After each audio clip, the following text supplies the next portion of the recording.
ഈ ബാർബേരിയോ ടെസ്റ്റ് എന്ന് പറയുന്നത് ബാറ് അതിൻ്റെ അകത്ത് തന്നെ ആൽക്കഹോളിക്കിൻ്റെ ഒരു ഇതുണ്ട്. പിന്നെ അതിനെ വരുന്നത് പറഞ്ഞാൽ ഈ നമുക്ക് ബാർബർ ഷോപ്പിൽ പോകുമ്പോൾ ഒരു പിർക്ക് കിട്ടത്തില്ലേ നമ്മുടെ കത്രികയുണ്ടൊക്കെ, അതുപോലെ പിക്രിക് ആസിഡ്. ഇതെന്താ ചോദിച്ചാൽ saturated aqueous or alcoholic solution of picric acid to spermatic fluid. ഒരു yellow needle shaped rhombic crystals form ചെയ്യും. അതിനെ നമ്മുടെ സ്പേമും ഈ പിക്രിക് ആസിഡോട് ചേർന്ന് സ്പെർമിൻ പിക്രേറ്റ് ഫോം ചെയ്യും.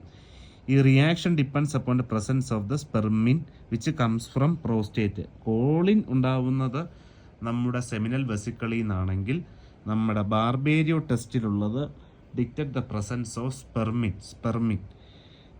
ഇതുണ്ടാവുന്നത് പ്രോസ്റ്റേറ്റ് ഗ്ലാൻഡിൽ നിന്നാണ്, മറ്റേത് സെമിനൽ വെസിക്കിളിൽ നിന്നാണ്. നമ്മുടെ ഫ്ലോറൻസ് ടെസ്റ്റ്. അപ്പം 2 ടെസ്റ്റാണ് ബാർബേരിയോ അല്ലെങ്കിൽ ഫ്ലോറൻസ് ടെസ്റ്റ്. എങ്ങനെയാണ്? സാച്ചുറേറ്റഡ് ഒരു aqueous solution of picric acid to spermatic fluid. അവിടെ ഒരു യെല്ലോ നീഡിൽ, ഒരു മഞ്ഞ colour yellow needle shaped rhombic crystals ആണ്, സ്പെർമിൻ പിക്രേറ്റ് ആണ് ഫോം ചെയ്യുന്നത്. മറ്റേതിൻ്റെ അകത്തെന്ന് പറയുന്നത് കാപ്പിപ്പൊടിയാണെന്ന് നമ്മൾ പറഞ്ഞു. Thank you.